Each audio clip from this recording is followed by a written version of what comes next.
नमस्कार दोस्तों, स्वागत है आप सभी का हमारे YouTube चैनल रत्नाकर क्लासेस में। आज का हमारा टॉपिक रहेगा त्रिज्या अनुपात और ठोसों के चुंबकीय गुण। तो आइए देखते हैं। सबसे पहले लिखा हुआ है त्रिज्या अनुपात। तो त्रिज्या अनुपात क्या होता है? आयनिक ठोस। तो जो हमने सबसे पहले ठोस पढ़ाए थे, अगर आपने नहीं पढ़े हैं तो वीडियो देख लीजिए। जो ठोस होते हैं धनायन और ऋणायन से मिलकर बने होते हैं। तो धनायन की जो त्रिज्या होगी और ऋणायन की त्रिज्या होगी, इन दोनों की त्रिज्या के अनुपात को बोलते हैं त्रिज्या अनुपात। तो देखिए डेफिनेशन क्या लिखी हुई है। आयनिक ठोसों में धनायन की त्रिज्या तथा ऋणायन की त्रिज्या के अनुपात को त्रिज्या अनुपात कहते हैं। त्रिज्या अनुपात का फॉर्मूला है आपका त्रिज्या अनुपात बराबर धनायन की त्रिज्या और ऋणायन की त्रिज्या।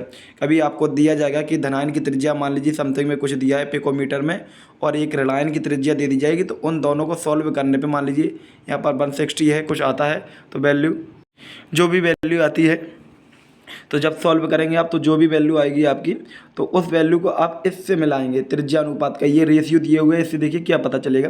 सबसे पहले तो धनायन की त्रिज्या और ऋणायन की त्रिज्या के अनुपात को बोलते हैं त्रिज्या अनुपात, और फॉर्मूला वही है धनायन की त्रिज्या ऊपर ऋणायन की त्रिज्या नीचे। अब देखिए क्वेश्चन इससे किस प्रकार बन सकते हैं। ये लिखा है त्रिज्या अनुपात का एक रेंज लिखी हुई है परास 0.115 से 0.225 है।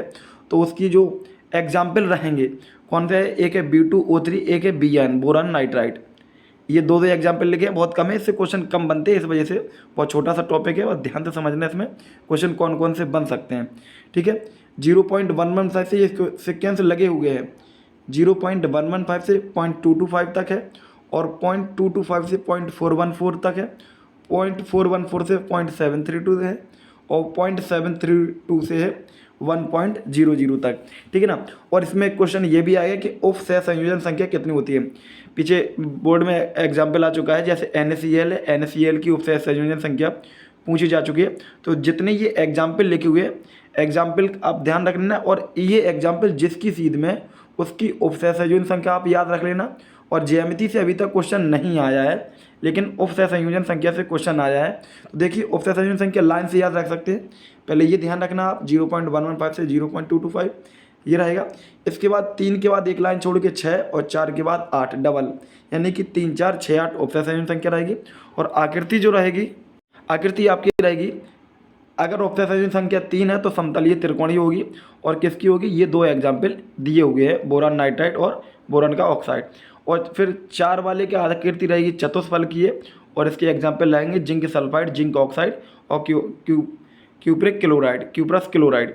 और इसके बाद आ जाएगा उप सहसंयोजन संख्या 6, तो इसकी आकृति है या क्रिस्टल संरचना है वो अष्टफल की है, एग्जाम्पल ये है। तो NaCl से क्वेश्चन आ चुका है। क्वेश्चन ये आ चुका है कि एक आपको एग्जाम्पल इनमें से दिया जाएगा और पूछा जाएगा इसकी उप सहसंयोजन संख्या कितनी होती है, और हो सकता है आपसे क्रिस्टलीय संरचना भी पूछ ली जाए, तो ये आपको याद रखना है। ठीक है ना। तो ये छोटा टॉपिक है, इसको यहीं रखते हैं। इसके बाद हम आगे देखेंगे ठोसों के चुंबकीय गुण। तो ठोसों के जो चुंबकीय गुण पढ़ेंगे हम, तो इसमें से भी केवल अनुचुंबकीय और प्रतिचुंबकीय से क्वेश्चन आते हैं, ध्यान से सुनना। केवल अनुचुंबकीय और प्रतिचुंबकीय से आते हैं, लेकिन आपको जितने भी 5 प्रकार हैं सभी बता देंगे, ज़्यादातर थ्योरिकल टॉपिक है ये। ठीक है, देखिए आइए, अनुचुंबकीय गुण क्या होते हैं। वे पदार्थ जो चुंबकीय क्षेत्र में रखने पर दुर्बल रूप से आकर्षित होते हैं, दुर्बल रूप से आकर्षित होते हैं, उन्हें क्या कहते हैं, अनुचुंबकीय पदार्थ कहलाते हैं। वो क्या कहलाते हैं, अनुचुंबकीय पदार्थ, तथा यह गुण अनुचुंबकत्व कहलाता है।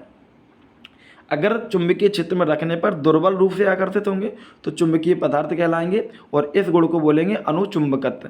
ठीक है। और इन पदार्थों के परमाणु अणु या आयन में अयुग्मित इलेक्ट्रॉन होती है। बहुत इंपॉर्टेंट पॉइंट है, आगे आपको इंटर में D&A ब्लॉक का लेसन है, उसमें पढ़ेंगे इसके बारे में। तो अयुग्मित इलेक्ट्रॉन क्या है क्या नहीं है। वैसे अगर आपने फर्स्ट ईयर में पढ़ा होगा थोड़ा बहुत एटॉमिक स्ट्रक्चर में, तो अयुग्मित इलेक्ट्रॉन आप जानते होंगे। नहीं तो आपको अगर ये पता है कि इस तरीके से इलेक्ट्रॉन फिल करते हैं, किसी भी जो कक्षक होता है इस तरीके से फिल करते हैं। अगर एक इलेक्ट्रॉन सिंगल है तो ये एक इलेक्ट्रॉन भी है, तो ये अगर जोड़ा बना हुआ ये होते हैं युग्मित इलेक्ट्रॉन, और ये होता है अयुग्मित इलेक्ट्रॉन। आपने देखा होगा, देखिए ऐसे बता देते हैं आपको एक बार थोड़ा सा, इस तरीके से आपने देखे होंगे कि P में इस तरीके से भरते हैं, पहला इलेक्ट्रॉन यहाँ, दूसरा ये, तीसरा ये। अगर यहाँ पे एक और ऐसा हो जाता तो ये क्या हो जाएगा, अगर इलेक्ट्रॉन यहाँ पर ये डबल हो गया तो युग्मित हो गया, और ये सिंगल है तो ये भी अयुग्मित है, ये भी अयुग्मित। तो अगर पदार्थ में किसी के पास अयुग्मित इलेक्ट्रॉन है, अगर अयुग्मित इलेक्ट्रॉन है तो वो अनुचुंबकीय है, और अयुग्मित इलेक्ट्रॉन नहीं है तो वो प्रतिचुंबकीय होता है। ये तो एक लाइन की डेफिनेशन भी आप ये वाली भी याद रख सकते हो शॉर्ट में, अगर ये वाली याद नहीं रहती है आपको कि चुंबकीय क्षेत्र में रखने पर दुर्बल रूप से आकर्षित होते हैं, तो शॉर्ट में आप लिख सकते हैं ऐसे पदार्थ जिनके परमाणु या अणु या आयन में अयुग्मित इलेक्ट्रॉन होते हैं वो क्या कहलाते हैं, अनुचुंबकीय पदार्थ कहलाते हैं। एग्जाम्पल लिखा है O2 और Cu+2। नेक्स्ट है प्रतिचुंबकीय पदार्थ। यहाँ छोटी सी एक मिस्टेक है, यहाँ आकर्षित की जगह प्रतिकर्षित, तो वे इसमें क्या है, वे अनुचुंबकीय पदार्थ जिनमें अयुग्मित इलेक्ट्रॉन होते हैं। तो आपके केवल अनुचुंबकीय और प्रतिचुंबकीय आपको याद रखना है।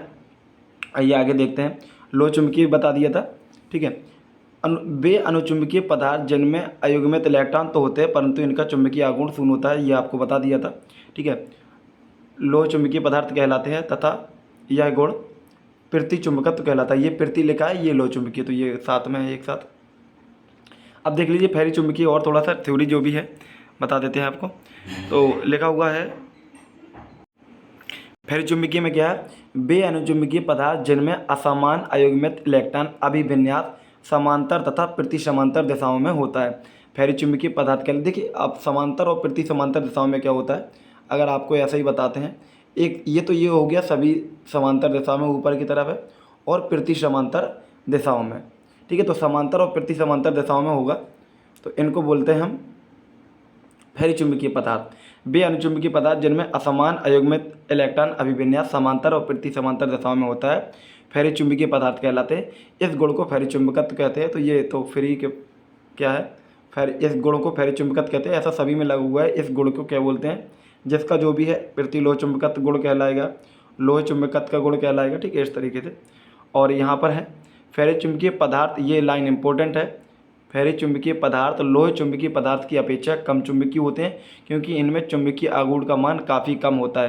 तो किससे, लोह चुंबकीय पदार्थ से। अगर क्वेश्चन पूछा जाए आपसे ऑप्शन में कि लोह चुंबकीय और फेरी चुंबकीय में कौन ज़्यादा कैसा होता है, चुंबकीय होता है, तो कौन सा होता है, लोह चुंबकीय पदार्थ ज़्यादा चुंबकीय होता है, किसकी अपेक्षा, फेरी चुंबकीय पदार्थ की अपेक्षा। तो आज का टॉपिक हमारा यहीं पर समाप्त होता है, और आगे हम नेक्स्ट टॉपिक में देखेंगे। अगर वीडियो पसंद आए तो आप लोग सपोर्ट ज़रूर करें। Thank you.